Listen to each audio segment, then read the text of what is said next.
Anushka academy, सरकारी सेवा में जाने के लिए अपने हौसलों को दीजिए उड़ान और जुड़िए अनुष्का एकेडमी के साथ। Hiranmagri sector 3 Udaipur. Contact number 8233223322।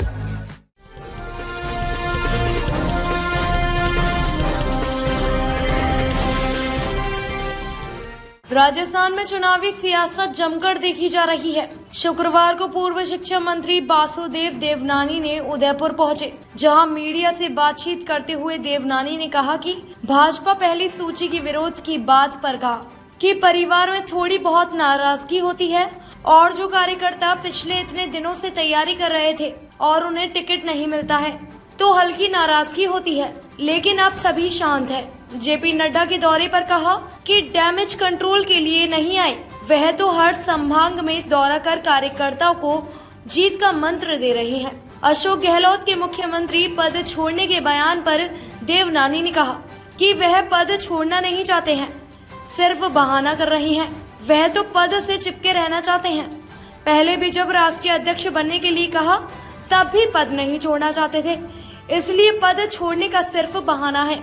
Devnani ने कहा कि अब अशोक गहलोत वापस मुख्यमंत्री नहीं बनेंगे, जनता उन्हें निपटने की कोशिश में है। देवनानी ने कांग्रेस के अनुशासन को लेकर कहा, कांग्रेस की बैठक में कांग्रेस के बड़े नेता भी शामिल नहीं होते हैं और बाद में अशोक गहलोत और सचिन पायलट एक दूसरे पर टिप्पणी करते हैं। मैंने ये नहीं कहा। देवनानी ने कहा कि मुख्यमंत्री लेवल का व्यक्ति भी इस तरह की अनुशासनहीनता करता है तो पूरी पार्टी ही अनुशासनहीन है और भाजपा में उनकी पहचान भाजपा से ना कि भाजपा की पहचान उनसे है और उनकी पार्टी अनुशासन वाली पार्टी है। उसके पीछे कहीं न कहीं कारण यही है। क्या लगता है कि कहीं न कहीं जो 41 सीटों का पे बाद में जो टेस्ट हुआ है उसमें किस तरह की आगे परेशानी आपको लगता है कि आएगी और किस तरह से कंट्रोल किया जाएगा डैमेज को? ऐसा है कि डैमेज कंट्रोल के लिए राष्ट्रीय अध्यक्ष नहीं आए। राष्ट्रीय अध्यक्ष की पहले से ही हर संभाग वाइज कार्यकर्ताओं के साथ संवाद तय था। उस अनुरूप में वो हर संभाग में गए और किस तरह से जीत के मंत्र हो सकते हैं उन्होंने कार्यकर्ताओं में ऊर्जा का संचार किया और उन्हें दिशा निर्देश दिए। मैं समझता हूँ ये राष्ट्रीय अध्यक्ष के नाते नीचे के कार्यकर्ता के साथ सीधा संवाद करना यह निश्चित रूप से आवश्यक भी होता है और हमारे लिए बहुत उपयोगी भी रहा। उस कारण से आए। जहाँ तक 41 सीटों का मैंने कहा, लगभग उसमें 40 सीटें ऐसी थी जो कभी हम जीते ही नहीं। उन सीटों पर कई लोगों को लगता है और कुछ जगह सांसद आ गए तो कुछ लोगों को जिन्होंने तैयारी की होगी उनका प्रतिक्रिया आना एक स्वाभाविक था। लेकिन धीरे धीरे जब उनके साथ कार्यकर्ताओं का संदेश संवाद हुआ और सबको लगा कि हम सब एक मिशन के लिए चल रहे हैं, किसी भी तरह राजस्थान में जनता की सेवा करनी है और इस अशोक गहलोत को विदा करना है, हम सब एक मुखी हो गए। यही कह दिया था कि आपकी पहचान पार्टी से, पार्टी की पहचान आपसे नहीं है, तो कहीं न कहीं सख्त लहजा तो था ही। वैसे तो ये वास्तविकता है कि हम सबकी पहचान पार्टी के कारण है, पार्टी की पहचान हमारे कारण नहीं है। ये जो कहा है वो सत्य है। आज मैं भी आपसे जो बात कर रहा हूँ, पार्टी के कार्यकर्ता, पार्टी आज यदि मैं पार्टी में नहीं होता तो आप इतनी न तो मेरे से ये बाइट लेने आते और न मेरे से कोई बात करते हैं। पार्टी के एक कार्यकर्ता होने के नाते या वहाँ के प्रमुख दायित्व होने के कारण ही अपन चर्चा कर रहे हैं। तो प्रत्येक कार्यकर्ता की पहचान पार्टी के कारण है और कमल के फूल के कारण है। ये जो हमारा चेहरा भी कमल का फूल है, इस कारण से हमारी पार्टी कम से कम 2/3 बहुमत से हम सरकार बनाने जा रहे हैं। गहलोत की सरकार विदा हो रही है, क्योंकि जब कांग्रेस के 80-90 लोग बाड़े बंदे उस बैठक में नहीं जाते हैं जिसमें खड़गे उसमें हो, इसका मतलब लगता है कि हाईकमान को भी इन्होंने नहीं गांठा और उसमें अशोक गहलोत मुख्य उसके सूत्रधार हैं। तो इससे स्पष्ट हो गया कि अनुशासनहीन लोग हैं और अनुशासनहीनता यदि बड़ा व्यक्ति सीएम लेवल का करे तो उससे तो फिर कोई निजात हो नहीं सकती और ये मानसर चले गए। तो पूरी कांग्रेस पार्टी अपने आप में अनुशासनहीन है। यदि इन सबको टिकट नहीं देंगे तो देंगे किसको? तो इसलिए एक दूसरे को मैंने आपत्ति नहीं किया, उसने आपत्ति नहीं की, ये कहना केवल एक प्रकार की अपनी झेल मिटाना है। बीजेपी में जिस तरह की बगावत देखने को मिल रही है, वसुंधरा जी के जो करीबी थे उनके टिकट काट रहे हैं, गहलोत साहब कह रहे हैं कि उनको मेरी वजह से परेशान नहीं किया जाए।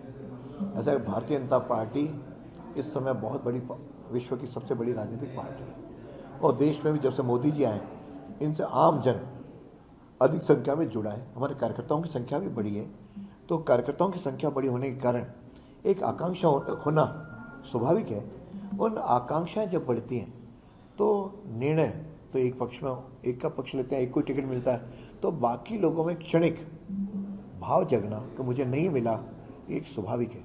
लेकिन आपने भी देखा होगा जो पहले दिन प्रतिक्रिया आई, अब लगभग वो सारी प्रतिक्रियाएं शांत, जो घर के सदस्य हैं समझा बुझा करके उनको परिवार में के साथ समझा दिया, सब लोग लगभग एक शांत हो गए। कोई इक्का दुक्का है वो भी अगले 2-3 दिन के अंदर सब व्यवस्थाएं ठीक हो जाएंगी।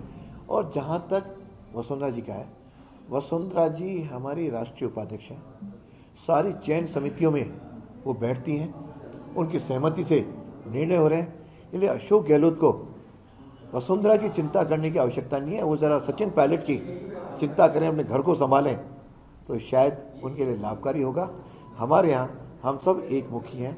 यह केवल चर्चाओं का दौर है और उनके निकट के किसी व्यक्ति को टिकट कई लोगों को दिया है और कई लोगों को शायद आगे भी मिलेंगे। हम सब उनके निकट के हैं, उनसे दूर वाला है कौन? इस प्रकार की चर्चाएं केवल माध्यमों से, मीडिया के माध्यमों से आ रही हैं, उसमें सत्यता नहीं है। मैं समझता हूँ शायद फेविकोल से चिपके हुए हूँ तो मैं नहीं कह सकता। बाकी ये तो एक कहानी है कि मुझे ध्यान है कि घर से एक बार पति पत्नी का लड़ाई हुई तो पतिदेव घर से निकल गए और बाद में लगा कि तो मैंने गलती की, लेकिन घर कैसे जाऊँ, मेरी इज्जत का सवाल है। तो एक उनके घर का गाय थी, वो घर आ रही थी तो उसका पूंछ पकड़ पकड़ के तो उनका कैसे आए कि मेरे को गाय लेके आइए। तो वो इस प्रकार का बहाना कर रहे हैं कि पद जो कोई छोड़ना चाहता है उसके लिए काम आना ही है। आप तो पद से चिपके रहना चाहते हो, यानी सचिन पायलट के समय किस तरह से आप 52 दिन आप भाड़ेबंदी में रहे और केंद्रीय नेतृत्व ने जो आपको राष्ट्रीय अध्यक्ष बनाने के लिए कहा, आपने मना किया। तो पद से तो आप चिपके रहना चाहते हो, या तो अब उनको लगने लगा, एहसास होने लगा कि अब मेरे से अगली बार मेरे को नहीं बनाएंगे मुख्यमंत्री, तो इस प्रकार का वो वातावरण बना रहे हैं कि मैं पद छोड़ना चाहता हूँ, तो पद तो उनसे ले लिया जाएगा। वो कहीं भी किसी भी हालत में राजस्थान के दोबारा मुख्यमंत्री नहीं बनेंगे। जनता उनको निपटाने के तैयार बैठी है। वो केवल 25 नवंबर का प्रतीक्षा कर रही है, तब 3 दिसंबर को वो इस राजस्थान के मुख्यमंत्री नहीं रहेंगे। इसलिए इस प्रकार का वातावरण करके अपने लिए लोगों के मन में सहानुभूति बनाने की कोशिश कर रहे हैं। अनुशासनहीनता तो की है, ऐसा वो उनके कहने से लगता है, क्योंकि जब कांग्रेस के 80-90 लोग बाड़ेबंदी उस बैठक में नहीं जाते हैं जिसमें खड़गे उसमें हो, इसका मतलब लगता है कि हाईकमान को भी इन्होंने नहीं गांठा और उसमें अशोक गहलोत मुख्य उसके सूत्रधार हैं।